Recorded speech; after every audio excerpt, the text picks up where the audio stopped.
News right to right में मैं शराफत अली आपका स्वागत करता हूँ। आज हम पहुँचे उत्तर प्रदेश के जिला मेरठ के अंदर, और मेरठ के अंदर ये मेरठ सिटी विधानसभा है और 10 फरवरी को यहाँ पर वोट डाला जाना है। करीब 5 दिन वोट डालने में बचे हैं और यहाँ पर बहुत सारे नौजवान और हमारे बुजुर्ग खड़े हैं जिनसे हम बातें करेंगे कि यहाँ का क्या माहौल है, ये किसे अपना विधायक बनाना चाह रहे हैं और किस पार्टी की सरकार चाहते हैं। जी भैया, क्या नाम है आपका? आमिर सईद भाई, ये बताइए कि जिस तरीके से कभी अभी यहाँ पर ओवैसी साहब का दौरा हुआ और डोर टू डोर कैंपेनिंग कर रहे थे, तो आपको इससे क्या लगता है कि ओवैसी साहब की पार्टी यहाँ जो 5 साल पहले जो विधानसभा के चुनाव हुए उसमें हमने समाजवादी पार्टी के उम्मीदवार जो मौजूदा विधायक हैं उन्हें हमने अपना सपोर्ट दिया, वोट दिया, सब जानते हैं। लेकिन वहाँ यहाँ मेरठ की आवाम, मेरठ की जनता ये जानती है कि हमारे विधायक ने हमारे लिए कुछ नहीं। जितने भी खड़े सबने दिया वोट, व्यवस्था प्रशासन जो सबने वोट दिया भैया, जितने सब खड़े नाराज है मौजूदा विधायक से। और हम मेरठ की पूरी जनता असदुद्दीन ओवैसी साहब के साथ अंसारी को बटन दबा के अंसारी को आप जिता रहे हैं, IMIM को, समाजवादी को क्यों नहीं जिता रहे? क्या कमियां रही ऐसी जो आप उनसे नाराज थे? समाजवादी पार्टी में भेदभाव, और जो हमने समाजवादी पार्टी के विधायक को जिताया उन्होंने हमारे लिए कोई काम नहीं करा 5 साल। कोई हमारे लिए एक ऐसा काम नहीं करा, वो सिर्फ अपने गाँव में मशगूल रहे। यहाँ पे CA NRC का प्रदर्शन हुआ 20 दिसंबर 2020 को, यहाँ पर हमारे 6 जवान मारे गए हापुड़ रोड पर, उन्होंने हमारा कोई समर्थन नहीं करा। वे अपने घर में रहे विधायक, और इसी वजह से और भी बहुत मुद्दे हैं जो उन्होंने काम नहीं करा। और इससे मेरे समाजवादी पार्टी के विधायक से और समाजवादी पार्टी से। और हमारे बैरिस्टर साहब अभी 10 मिनट पहले आपने देखा था, इसी रोड से गए थे, किस तरह से उनके जनसैलाब के साथ जनता जुड़ी थी। ये मेरठ के आवाम के दिलों में छा गए हैं असदुद्दीन ओवैसी साहब, और ये बिल्कुल परिवर्तन हो चुका है। यहाँ से इमरान अंसारी जिस तरीके से ओवैसी साहब आए थे, क्या परिवर्तन होगा कुछ वोटों? बिल्कुल, आप खुद देखकर बता सकते हैं कि कितना परिवर्तन हुआ है। और बिल्कुल इमरान अंसारी साहब यहाँ से मेरठ सभा के 48 विधानसभा चुनाव में जीत रहे। चलो आगे भैया से बात करते हैं। जी भैया, क्या नाम है आपका? मोहम्मद मुनव्वर भाई, ये बताइए कि 10 फरवरी में वोट डाला जाना है, करीब 5 दिन बाकी बचे हैं, तो किसको सपोर्ट करने जा रहे हैं? यूट्यूब खोलो। MIM को क्यों? आखिर ये बताइए कि आप समाजवादी को क्यों सपोर्ट नहीं कर रहे? समाजवादी कह रहे हैं कि हम BJP को हराएंगे, और आप सिर्फ उसे वोट करते हैं जो BJP को हराए। हमारा भाई 70 साल के भाई दबाए हैं, कोई चाहते हैं अपना भाई चाहते हैं कि अपना भाई जो है और दलित हमारे मायावती है और यादव का प्रदेश राइट टू राइट मुसलमान को कोई वोट नहीं है, इसलिए हम अपना भाई चुनना चाहते हैं, अपना भाई को। चलो आगे चाचा भी मौजूद है। ये तो कहीं ना कहीं नौजवान युवा है, जो कहा जा रहा है कि ये नौजवान तो ओवैसी साहब की जोशीली तकरीर सुनकर उनके साथ हो जाते हैं, लेकिन कहीं ना कहीं हमारे बुजुर्ग भी हैं, इनसे भी पूछते हैं किसको सपोर्ट करने जा रहे हैं। मेरा नाम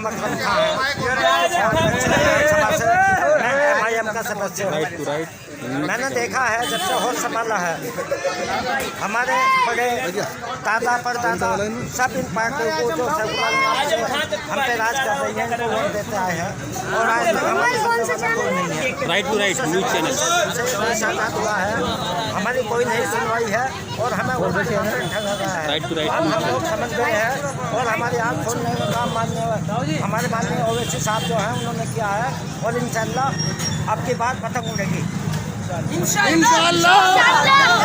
आप 70 साल की बात कर रहे हैं, कांग्रेस पार्टी कहती है कि हमने मुसलमानों का कंधे से कंधा मिलाकर साथ दिया, उधर समाजवादी भी यही कहती है, तो आप अपने आप को ऐसा क्यों महसूस कर रहे हैं कि इन पार्टियों ने आपको ठगा है? देखिए, जब देश आज़ाद हुआ था तकरीबन 35% जनसंख्या जो हमारी थी, आबादी का 35% सरकारी नौकरी में था।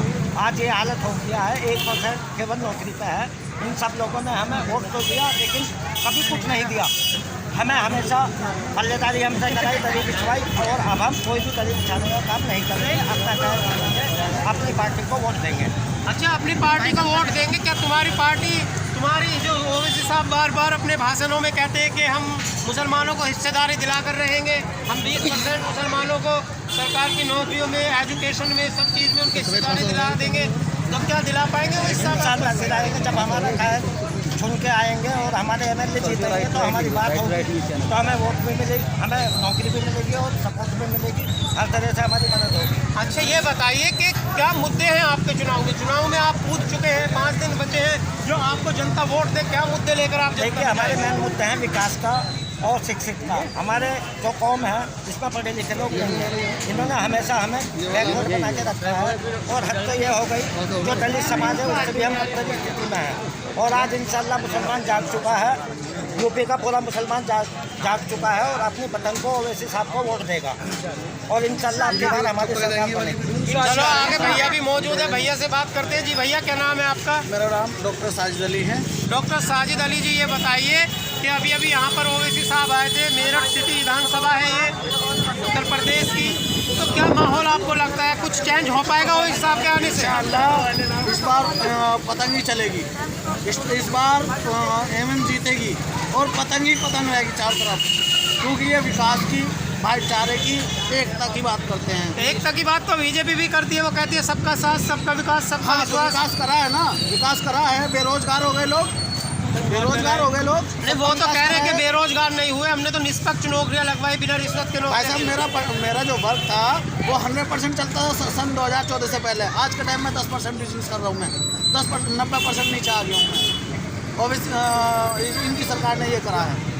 अच्छा, कहीं ना कहीं अखिलेश यादव जी कह रहे हैं कि ओवैसी साहब तो बीजेपी की बी टीम है, बीजेपी को जिताने के लिए उत्तर प्रदेश आ गए। ये तो लोगों का मत है अपना अपना, वो कुछ भी बोल सकते हैं, बी टीम सी टीम कुछ भी कह सकते हैं। और एक बात और बता दूं आपको, ए के बाद बी आता है और ये जाएंगे, ये जाएगा तो बी आएगा, यही आएंगे, पार्टी सत्ता में यही आएंगे। आपका इनका ही नंबर है और पार्टी सब गायब है। तो क्या 100 सीट पर लड़कर आप सत्ता में आ पाएंगे? 100 सीट में देखिए, आप 100 सीट पर लड़ रहे हैं, ठीक है नहीं, मेहनत कर रहे हैं, संगठन हो रहा है, कुछ ना कुछ संगठन मिलेंगे इसमें आके, और जो है इसमें अपनी हिस्सेदारी मांगेंगे। अगर हम 20 सीट भी लेकर आते हैं, इसके अंदर 100 सीट नहीं कह रहा मैं, 20 सीट भी लेकर आते हैं, तो हम अपने हकूक़ की बात कर सकते हैं। हिस्सेदारी दिला देंगे 20 सीट से ओवैसी हाँ, साहब? हिस्सेदारी दिलाने की क्षमता रखते हैं हम। 20 सीट से जो है विधानसभा में हमारे मुद्दे जो है रख सकते हैं। अच्छा ये बताइए, जिस तरीके से ओवैसी साहब ने अभी और 2-3 पार्टियों के साथ गठबंधन किया है, भागीदारी परिवर्तन मोर्चा बनाया है, तो ये मोर्चा कितना कामयाब हो सकेगा ओवैसी साहब के साथ? देखिए ओवैसी साहब मोर्चा जो गठबंधन बनाया है इन्होंने, देखो इस देश की, भारत की खूबसूरती क्या है, हिंदू मुस्लिम सिख ईसाई सब हैं भाई भाई। एमएम पार्टी का एक यही उद्देश्य है, इसमें सब जो है, इसमें चाहे हरिजन हो, जाटा हो, कोई भी हो, सारी पार्टियों को एक साथ जोड़ के चल रहे हैं। और पार्टी जो है दरकिनार कर रही है, जाटा अलग है, मुसलमान अलग है, तो हम इस एकता पे जो है हिंदू मुस्लिम सिख ईसाई सब हैं भाई भाई, और पतंग को ही वोट देंगे। और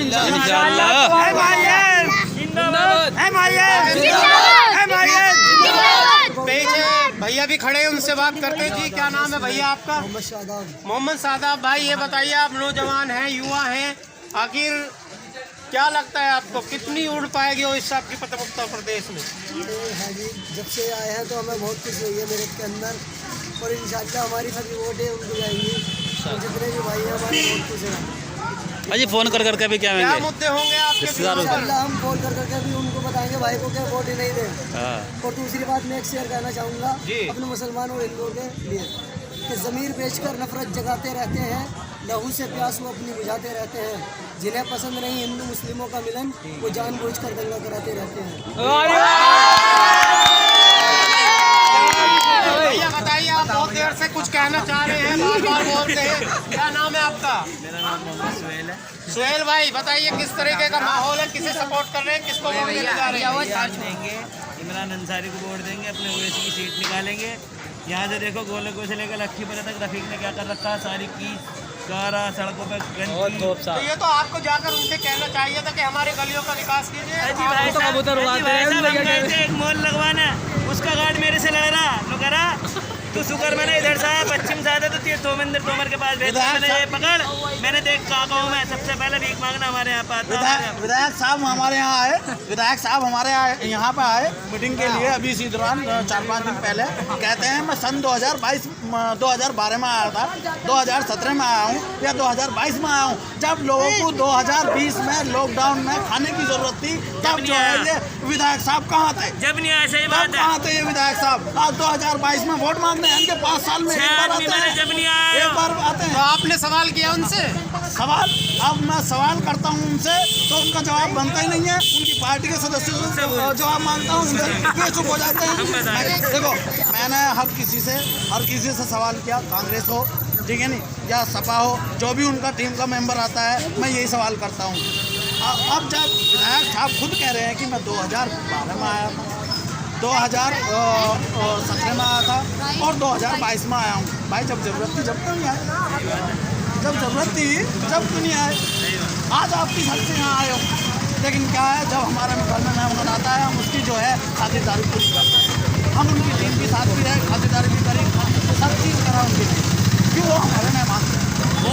वोट एमिन बताओ मरते दम तक।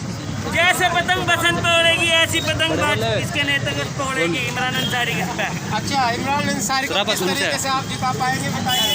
इंशाल्लाह जितनी वोट होगी सारी जीत जाएगी और इंशाल्लाह 1 लाख वोटों से बढ़त बनाएंगे इंशाल्लाह। आमीन।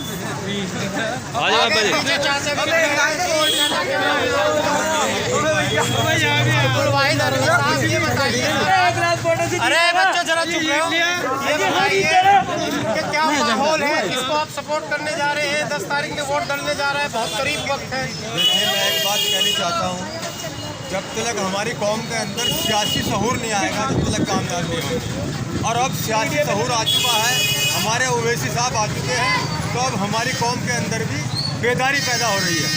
सियासी सहूर का मतलब ये है, जैसे गोदरा के अंदर अभी आपने सवाल करा था कि 2 सीटों पर कैसे सरकार बनाएंगे। गोदरा के अंदर 7 सीटों पर मेयर बना दिया उन्होंने पार्षदों पर, 18 बीजेपी के बैठे रह गए। ये सियासी सहूर है। तो मेरा मतलब कहने का ये है, जब सियासी सहूर आ जाएगा तो कामयाबी मिलती चली जाएगी इंशाअल्लाह। किंगमेकर बनेंगे जी। अच्छा, तो ये चाबी इनके हाथ में होगी सरकार बनाने की। आपको क्या लगता है चाबी हाथ में होगी, कितनी सीटें हो इस सब उत्तर प्रदेश में जीत पाएंगे?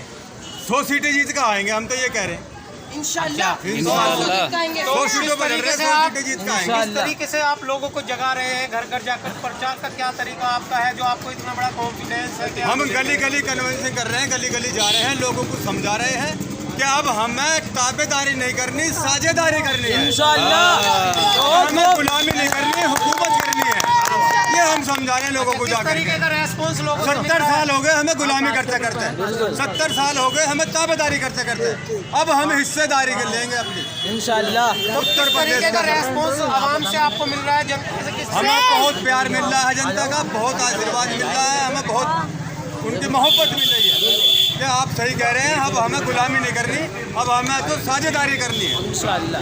ये हम बात समझाते हैं, सबकी समझ में आ जाती है। भैया क्या नाम है आपका? अशरफ सलीम भाई, ये बताइए जिस तरीके से यहाँ पर अपने भी ओवैसी साहब आए थे और उनके साथ हजारों का मजमा साथ था, तो आपको क्या लगता है वोट में तब्दील हो पाएगी ये जनता? बिल्कुल होगी, बिल्कुल होगी। क्या मुद्दे हैं आपके जुड़ाने? आप लोगों को वोट सेटिस्फाइड करेंगे क्या? हम आप चाहे 10 रुपये ले लेंगे तो क्या क्या मुद्दे आपके जुड़ाने? देखिए पहली चीज़ सही है मेरे दोस्त, घर पे जाकर वोट हमें देनी है पतंग वालों को देंगे, मुसलमानों की कोई लीडरशिप नहीं। अच्छा तुम्हारी भी लेनी पहली चीज़ तो है क्या, ये पार्टी जो है मुसलमानों की लीडरशिप को कायम करनी चाहिए। पहली चीज़ तो मुसलमान अब तक झंडे के नीचे ही खड़ा होता हुआ आया।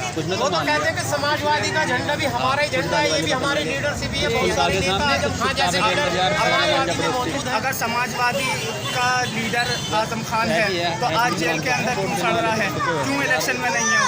वो लड़ रहे हैं, जेल से इलेक्शन लड़ रहे हैं, तो आखिर पैरवी उसकी क्यों नहीं कर रहे अखिलेश यादव? अगर वो उनकी पार्टी के हैं तो उनकी पैरवी क्यों नहीं कर रहे? वो कह रहे हैं कि जब हमारी सत्ता में सरकार आ जाएगी तब हम उसको छुड़ा लेंगे। अच्छे, जब सत्ता में सरकार थी तो मुजफ्फरनगर कांड में अखिलेश यादव क्या कर रहे थे? मुजरा देख रहे थे। वो ये कह रहे हैं कि हम आवाम के बीच मुजरा कर रहे थे, अपने पैगाम को पहुंचा रहे थे कि शांति व्यवस्था मुजरा देख रहे थे, आज ही मुजरा देख रहे वो सैफई डांस देख रहे थे, वो कुछ नहीं कर रहे थे। बहुत बढ़िया भाई, क्या लगता है आपको 10 तारीख में कितना वोट होगा साहब को यहाँ से? इंशाल्लाह फुल बहुमत से शहर की सीट निकलेगी। हो हार हो या जीत हो, मजलिस इत्तेहादुल मुस्लिमीन को मुसलमान लोग सभी पतंग पे निशान लगाएंगे और कामयाब करेंगे इंशाल्लाह। बताइए। ये हौसला हम जवान रखते हैं, मर्तबा निशान रखते हैं, हौसला हम जवान रखते हैं, मर्तबा निशान रखते हैं, दिल में है ला इलाहा इल्लल्लाह, हथेली पर जान रखते हैं। और मैं एक शेर से अपनी बात ख़त्म करूंगा कि मुत्तहिद हो तो बदल डालो ज़माने को, मुत्तहिद हो तो बदल डालो ज़माने को, मुंतशिर हो तो मरो शोर मचाते क्यों हो।